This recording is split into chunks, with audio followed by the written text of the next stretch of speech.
आज का विषय है योग, ध्यान और मेडिटेशन में साक्षात अवस्था का अनुभव। आप सभी जानते हैं, समझते हैं, अनुभवी भी हैं कि जो लोग योग के मार्ग पर चलते हैं और जो लोग ध्यान के मार्ग पर चलते हैं, जो लोग मेडिटेशन के मार्ग पर चलते हैं, वो सभी लोग साक्षात अवस्था को चाहते हैं, क्योंकि साक्षात अवस्था के द्वारा ही वह अपने आप को पूर्णत्व का अनुभव कर पाते हैं। तो ये साक्षात अवस्था परम आवश्यक है। साक्षात अवस्था माना ही है जिस सत्ता के साथ वो योग कर रहे हैं, ध्यान कर रहे हैं या मेडिटेशन कर रहे हैं, उस सत्ता के समान हो जाना। किसके समान हो जाना? जिससे वो ध्यान लगा रहे हैं, योग लगा रहे हैं, मेडिटेशन कर रहे हैं, उसी के समान हो जाना। इसीलिए इस अवस्था का नाम साक्षात अवस्था कहा गया है।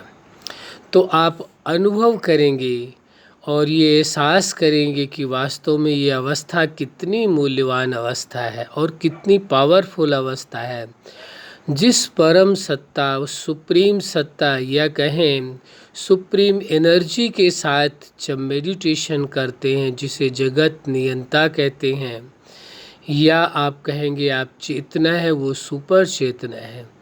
जब उस सुपर चेतना के साथ आप मन का योग लगाते हैं, ध्यान लगाते हैं, मेडिटेशन करते हैं, तो उससे जो शक्तियाँ प्राप्त होती हैं, उससे जो अधिकार प्राप्त होते हैं, उससे जो अनमोल खजाने आपको प्राप्त होते हैं, तो एक वह समय आता है जब निरंतर आप काफ़ी समय तक करते रहते हैं, तो एक पल वो आता है जब आपको ये फील होने लगता है, एहसास होने लगता है कि आप साक्षात अवस्था में हैं। यानी जिस सत्ता के साथ आप योग कर रहे थे, ध्यान कर रहे थे, मेडिटेशन कर रहे थे, आप उसी के समान हो चुके हैं। किसके समान है? जिस सत्ता से आप मेडिटेशन कर रहे थे, योग कर रहे थे, ध्यान कर रहे थे, उस सुप्रीम सत्ता के समान आप हो चुके हैं। ये एहसास, ये अनुभव एक तरह से कहा जाएगा ये सर्वोच्च अनुभव माना जाएगा। वैसे तो योग के मार्ग में, ध्यान के मार्ग में, मेडिटेशन के मार्ग में जिन भी अवस्थाओं का आपको अनुभव होता है, वो सभी सर्वोच्च होती है। कोई भी अवस्था कभी कॉमन होती ही नहीं है, साधारण हो ही नहीं सकती है, क्योंकि ये अवस्थाएं है ही विशेष है। तो इस अवस्था का विशेष एहसास होना आवश्यक होता है, तभी वह योगी, ध्यानी या मेडिटेशन करने वाला अपने आप को जिस सत्ता से मेडिटेशन करता है, ध्यान लगाता है, योग करता है, वह अपने आप को उसके समान पाता है। ये इसलिए कहा गया है कि ये अवस्था बहुत ही पावरफुल अवस्था है, श्रेष्ठ अवस्था है और आवश्यक अवस्था भी है। ये बहुत ही ज़रूरी इस अवस्था का अनुभव। वैसे तो योग की हर अवस्था का अनुभव होना परम आवश्यक है, लेकिन ये अवस्था तो निश्चित ही आवश्यक है। इसके बिना तो कार्य चलना ही नहीं है, क्योंकि जब तक आप अपनी अवस्था में, जिसे आप मेडिटेशन कर रहे हैं, ध्यान लगा रहे हैं, उसके समान नहीं अनुभव करते, इक्वलिटी का अनुभव नहीं करते कि आप दोनों सत्ताएं मेडिटेशन के कारण, ध्यान के कारण, योग के कारण समान हो चुके हैं, तब तक आप अपने आप को साधारण मान सकते हैं। इसलिए साधारण सोच, साधारण मान्यताएं आपकी समाप्त तो उसी पल हो जाती हैं जब आप एक्सेप्ट कर लेते हैं कि आप भी उसके समान हैं। साक्षात अवस्था है आपकी, जिसको आपने ध्यान किया था, मेडिटेशन किया था, जिसके साथ योग किया था, जिसके साथ उस सुप्रीम सत्ता के साथ, तो उस सत्ता की जो एनर्जी आपको मिली, जो शक्ति आपको मिली, जो प्राप्तियां हुई, जिनके कारण आप साक्षात अवस्था पर आ सके, यानी उसी सत्ता के समान आप हो गए। देखिए कितने आश्चर्य की बात है कि योग करने वाला व्यक्ति, ध्यान करने वाला व्यक्ति, मेडिटेशन करने वाला व्यक्ति जिससे मेडिटेशन कर रहा है, योग कर रहा है, ध्यान कर रहा है, उसी के समान हो गया। लक्ष्य यही होता है हर योगी का, ध्यानी का, मेडिटेशन करने वाले का, कि जिस सत्ता से वो योग कर रहा है, ध्यान लगा रहा है, मेडिटेशन कर रहा है, उसी के समान हो जाए। ये समानता का आभास, ये समानता का अनुभव उसे होता है। देखिए कितना अद्भुत अनुभव है, कितना अनोखा अनुभव है, कितना प्यारा अनुभव है कि व्यक्ति स्वयं को कहाँ अनुभव करने लगता है। एक साधारण से अपने आप को उस सुप्रीम सत्ता के समान अनुभव करता है, और ये सब चमत्कार उसके जीवन में घटित होता है योग के कारण, ध्यान के कारण, मेडिटेशन के कारण होता है। तो जो ध्यान के मार्ग पर चलते हैं वह इतनी ऊंची सफलता को हासिल करते हैं, जो योग के मार्ग पर चलते हैं वह भी वही सफलता हासिल कर सकते हैं, और जो मेडिटेशन के मार्ग पर चलते हैं वह भी वही सफलता हासिल करते हैं। लेकिन आधार सबका एक ही है, वो है ध्यान, योग, मेडिटेशन। इसी आधार से ही साक्षात अवस्था को आप प्राप्त करते हैं। तो ये सामर्थ्यता है किसकी? योग की, ध्यान की और मेडिटेशन की। ये सामर्थ्यता है, ये शक्ति है। तो ये जब सत्य को आप स्वीकार कर लेते हैं, उसे अनुरूप आप प्रयास करते हैं, तो उस सफलता को अवश्य प्राप्त करते हैं। अब इसमें एक बात और समझनी है। एक तो है मेडिटेशन, ध्यान और योग के द्वारा ये प्राप्ति करते हैं, लेकिन और सहजता हो जाए, मुश्किल ना लगे आपको इसको प्राप्त करने में, और आपके मन में भूले बिसरे ये भाव नहीं आना चाहिए कि ऐसा हो सकता है जो बहुत अधिक मेडिटेशन करते होंगे, ध्यान करते होंगे, योग करते होंगे, शायद उन्हों को ही सिद्धि प्राप्त होगी, और हम साधारण घर में रहने वाले कैसे कर सकते हैं, गृहस्थ व्यवहार में रहते हुए कैसे कर सकते हैं। इसमें ऐसा कुछ भी नहीं है। जो भी इस अवस्था को प्राप्त करना चाहता है उसे अवश्य उस अवस्था का अनुभव होगा, उस अवस्था को पा सकता है। यानी साक्षात अवस्था को जो भी चाहे वह अनुभव कर सकता है, उसे पा सकता है। बस एक बात ध्यान रखने की आवश्यकता है, जो पूर्व में आपको एक सिद्धांत बताया था, एक अवस्था बताई थी जो आपके पास है, संकल्प का स्वरूप होने की अवस्था। कौन सी अवस्था थी? संकल्प का स्वरूप होना। यदि आप संकल्प का स्वरूप होना जानते हैं तो आपके लिए कोई मुश्किल नहीं है, और शीघ्र से शीघ्र आप इस अवस्था का अनुभव कर सकते हैं। तो संकल्प का स्वरूप होना माना, जब आपने ये स्वीकार कर लिया अंदर से, दिल से, अंदर आपके अंतःकरण में ये आपने स्वीकार कर लिया कि आप साक्षात अवस्था में हैं। समझना शब्द हम क्या बोल रहे हैं। आप साक्षात अवस्था में हैं। आपको साक्षात अवस्था बनानी नहीं है, बल्कि हैं। ये स्वीकार करके मेडिटेशन करें।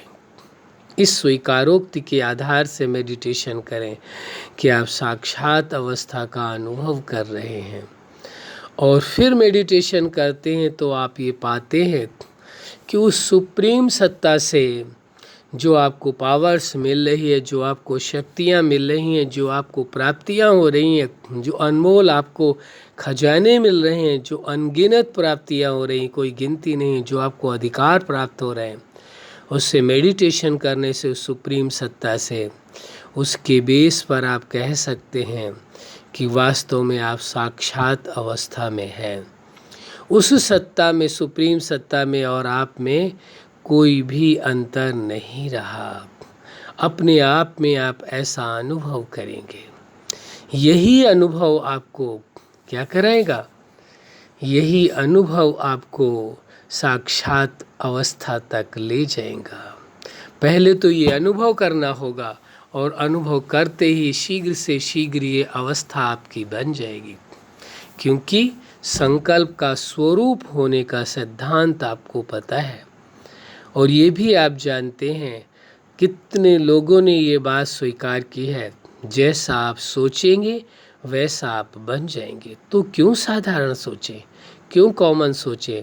योग के मार्ग पर चलने पर, ध्यान के मार्ग पर चलने पर, मेडिटेशन के मार्ग पर चलने पर क्यों न उसकी सर्वोच्च अवस्थाओं का ही विचार किया जाए, चिंतन किया जाए, अनुभव किया जाए। क्यों साधारण अवस्थाओं तक ही सीमित रह सकें? तो सर्वोच्च अवस्थाओं तक का अनुभव आप सहजता से कर सकते हैं, चाहे आप घर गृहस्थ व्यवहार में रहते हैं या इससे विरक्त रहते हैं, कहीं पर भी हैं। हर व्यक्ति कर सकता है, इसके लिए किसी को कोई मुश्किल नहीं है। चाहे किन अवस्थाओं में हो, किन परिस्थितियों में हो, चाहे वो परिवार के बीच में हो या अलग हो, परिवार के बीच में रहते हुए किन्हीं भी परिस्थितियों में हो, उसके बावजूद भी वह इन अवस्थाओं का अनुभव कर सकता है। उसमें ये सामर्थ्यता है। याद रहे ये बात अच्छी तरह से, जो करना चाहता है उसे कोई रोक नहीं सकता है, और जो नहीं करना चाहता है उसको किसी की एडवाइस कोई काम नहीं कर सकती है। ये निश्चित है। आपकी चाह है, दुनिया कहती है कि आपकी चाह जहाँ चाह है वहाँ राह अवश्य मिल जाती है। तो ये राह तो दिखा सकता है कोई भी, वही राह हम भी आपको केवल दिखा सकते हैं, आपको मंजिल तक नहीं ले जा सकते। मंजिल तक तो आपको स्वयं ही पहुंचना है, स्वयं ही जाना है, और उस मंजिल तक पहुंचने में कोई भी आपको रोकने वाला दुनिया में है ही नहीं जो रोक सके। क्यों? क्योंकि ये विषय आपका और सुप्रीम सत्ता के बीच का है। ये साधारण विषय नहीं है, और इस बीच में किसी की भी दखलंदाजी काम नहीं कर सकती है। यदि आपका इरादा मजबूत है, आपका इरादा पूरी तरह से है कि हमें साक्षात अवस्था का अनुभव करना है, या योग के द्वारा, ध्यान के द्वारा या मेडिटेशन के द्वारा, जिस भी मार्ग को आपने अपनाया है उसके द्वारा आपको ध्यान, योग और मेडिटेशन की सर्वोच्च अवस्थाओं का अनुभव करना है, वो अवश्य आपको होगा, इसमें कोई शक नहीं है। यदि आपके मन ने ये स्वीकार कर लिया कि ये तो संभव सभी के लिए नहीं है, जो बहुत ज़्यादा प्रयत्नशील है, जिनके ऊपर कोई जिम्मेवारियां नहीं है, फ्री है पूरी तरह से, वो ही कर सकते हैं, ये आपके ऊपर एक मनोवैज्ञानिक प्रभाव आ जाएगा। आप अपने आप को स्वयं ही कमज़ोर बना देंगे फिर उस जगह पर। फिर आप किसी को दोष नहीं दे सकते, जब खुद ही आपने स्वीकार कर लिया है कि ऐसी अवस्था का अनुभव हम नहीं कर सकते हैं, चूँकि हम किन्हीं कारणों के, किन्हीं बंधनों में बंधे हुए हैं। अरे जो किन्हीं कारणों या बंधनों में बंधे हुए, परिस्थितियों में बंधे हुए, उन्हीं के लिए ही तो योग होता है, उन्हीं के लिए तो ध्यान की आवश्यकता है, उन्हीं को तो मेडिटेशन की आवश्यकता है। जो हर तरह से फ्री है वो करें, बहुत अच्छी बात है, लेकिन उनकी लाइफ में इतनी उसकी उपयोगिता नहीं। और यदि मेडिटेशन में, योग में और ध्यान में वो पावर है तो वो अवश्य आपको अनुभूति होगी। इसका मतलब है, यदि आप ये बात कहते हैं कि नहीं यार, जो व्यक्ति फ्री होगा केवल वही कर सकता है, हमारे ऊपर तो जिम्मेवारियां हैं, हम कैसे कर सकते हैं, तो एक तरह से आप योग को, ध्यान को और मेडिटेशन को आप ये कह रहे हैं कि वो कमज़ोर होता है। वो परिस्थितियों में बंधे हुए व्यक्ति को, या जो जिम्मेवारियों के बीच में बैठे हुए व्यक्ति के लिए नहीं है। ये आप योग, ध्यान और मेडिटेशन के महत्व को कम कर रहे हैं। आप उसके महत्व को या ये कह दिया जाए तो उचित होगा कि उसके महत्व को, फिर जो व्यक्ति ऐसा कह रहा है वो वास्तव में उसने योग के महत्व को, योग की शक्ति को, ध्यान की शक्ति को, मेडिटेशन की पावर को समझा ही नहीं है। अरे इनके द्वारा उस सुप्रीम सत्ता की पावर मिलती है, और जिसके पास सुप्रीम सत्ता की, जगत नियंता की पावर है, जिसके पास सुप्रीम जो एनर्जी है उसकी पावर है, वो कहाँ कमज़ोर हो सकता है? वो तो हर असंभव को संभव करके दिखा सकता है। वो सामर्थ्यता आप में है, लेकिन जहाँ उस सामर्थ्यता को आप खोते हैं और आप ये स्वीकार कर लेते हैं ये हमारे वश का नहीं, हम तो परिस्थितियों में उलझे हुए, समस्याओं में फंसे हुए हैं, हम तो अनेक प्रकार की जिम्मेवारियों के बंधन में बंधे हुए, हमारे लिए संभव नहीं। एक तरह से बैरियर आप स्वयं ही स्वयं के लिए बन बैठे हैं। आप क्या बन बैठे हैं? आप अपने लिए ही आपने बैरियर, आप स्वयं के लिए बैरियर आप बन गए हैं। स्वयं ही अपने लिए आपने एक बाउंड्री बना दी, एक बाधा पैदा कर दी है कि हाँ हम नहीं कर सकते। अब कोई भी कुछ भी नहीं कर सकता आपके साथ, ना आपको करा सकता है। ये संभव तभी है जब आप हर बैरियर को उठा करके फेंक दें, तोड़ दें और एहसास करें, इस बात को स्वीकार कर लें, योग में वो सामर्थ्यता है, ध्यान में वो शक्ति है, मेडिटेशन में वो शक्ति है जो हर असंभव को संभव किया जा सकता है। चाहे किन्हीं परिस्थितियों में हो, कितनी भी जिम्मेवारियों में हो, किसी भी सिचुएशन में हो, आप हर कोई इन अवस्थाओं को पा सकता है, अनुभव कर सकता है। इसलिए अपने मनोबल को भूल से भी कमज़ोर होने मत देना। यही सबसे बड़ी व्यक्ति की कमजोरी होती है, जो मनोबल को ही कमज़ोर कर लेता है।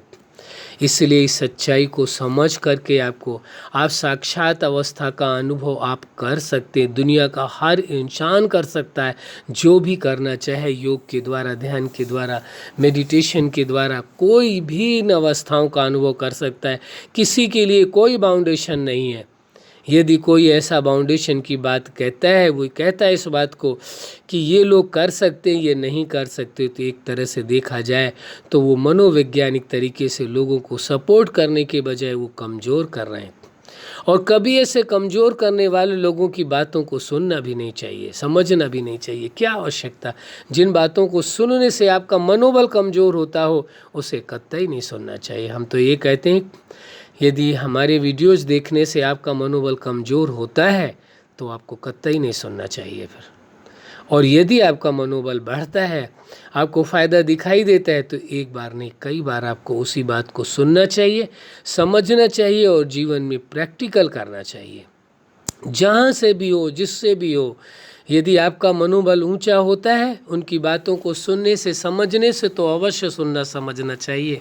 और यदि मनोबल कमज़ोर होता है तो चाहे कितनी अच्छी बातें हैं वो आपके लिए निरर्थक है। जिसके लिए अच्छी होंगी आपके लिए नहीं है वो अर्थपूर्ण। तो इस सत्य को समझ करके, स्वीकार करके चलना है। किसी भी प्रकार से मनोवैज्ञानिक प्रभाव अपने ऊपर आने नहीं देना है। और उसका सहज ही उपाय यही है, अपने आप को स्वीकार कर लेना है कि आपके अंदर वो संपूर्ण सामर्थ्यता है। आप जिस भी अवस्था का अनुभव करना चाहे वो कर सकते हैं। योग के मार्ग द्वारा, ध्यान के मार्ग द्वारा, मेडिटेशन के मार्ग द्वारा, या अन्य कोई मार्ग जो आपने चुन रखा है उसके द्वारा आप जिस भी सामर्थ्यता को पाना चाहें, जिस भी अवस्था का अनुभव करना चाहते हैं, उन समस्त ध्यान, योग, मेडिटेशन की समस्त सर्वोच्च अवस्थाओं का आप अनुभव कर सकते हैं। कोई इसमें विघ्न, बाधा नहीं है। यदि कोई बाधा है तो आप स्वयं ही स्वयं के लिए हैं। आपका मन ही आपके लिए सबसे बड़ी बाधा है। जब आप ये स्वीकार कर लेते हैं कि इन परिस्थितियों के कारण, इन अवस्थाओं के कारण या इतनी जिम्मेवारियों के कारण हम नहीं कर सकते, वही बाधा है, वरना कोई भी बाधा नहीं है। ये निश्चित है। इस सत्य को स्वीकार कर लीजिए, तभी आप उस सफलता के शिखर तक पहुंच सकेंगे। तो आज का विषय था साक्षात अवस्था। तो जिसको आपने मेडिटेशन करके जिसे पाना चाहे, अनुभव करना चाहे, उसके समान आप हो जाते हैं। साक्षात अवस्था का यही एक सबसे बड़ा चमत्कार है। ये सर्वोच्च अवस्थाओं में गिनी जाती है, ध्यान के, मेडिटेशन के, योग की। और आप सभी कर सकते हैं, किसी के लिए मुश्किल नहीं है। प्रैक्टिकल में अनुभूति होगी। इसके लक्षण कोई नहीं बताए जा सकते हैं। और बताना माना है कि आपको मन को एक बैरियर दे दिया गया, मन फिर वही चीज़ अनुभव करना चाहेगा। इसलिए ऐसी भूल नहीं कर सकते हम आपको ये बता रहे हैं कि आप साक्षात अवस्था में अपने आप को केवल स्वीकार करेंगे कि आप साक्षात अवस्था का अनुभव कर रहे हैं, आपके अंदर वो अवस्था है, वो स्थिति में है आप, और फिर मेडिटेशन कर रहे हैं, ध्यान कर रहे हैं, योग कर रहे हैं कि उस सुप्रीम सत्ता से, उस सुप्रीम एनर्जी से, वो अनंत पावर्स, अनंत अधिकार, अनंत खजाने, अनंत शक्तियाँ, संपूर्ण जो अथॉरिटी है उसकी, जो संपूर्ण वो जैसा है वैसे की संपूर्ण प्राप्तियाँ आपके अंदर आ रही हैं। यही आप अपने आप में अनुभव कर रहे हैं। और कुछ पलों बाद ही अपने आप को अनुभव करते हैं आप साक्षात अवस्था में हैं, इक्वल हो चुके हैं, उसके समान हो चुके हैं। यही एहसास ही आपको साक्षात अवस्था का अनुभव कराता है। विचार करें, सोचें, कितना सहज है। इस सहज अवस्था को कभी कठिन नहीं बनने देना। हमने शुरू में ही कितने योग की प्रयोगों में ये बात करी है, शुरुआत में ही बताया है कि योग, ध्यान और मेडिटेशन में जिन भी अवस्थाओं का अनुभव करना चाहते हैं वो सबसे सहज है, उससे सहज कुछ हो ही नहीं सकता है। सबसे सहज यदि कुछ है वो है योग का अनुभव करना, ध्यान में अनुभव करना या मेडिटेशन करना। इससे सहज कुछ भी नहीं है, कठिन का प्रश्न ही नहीं उठता है। ये स्वीकार करके चलना होगा, तभी आप सफलता के सर्वोच्च शिखर तक पहुँचेंगे।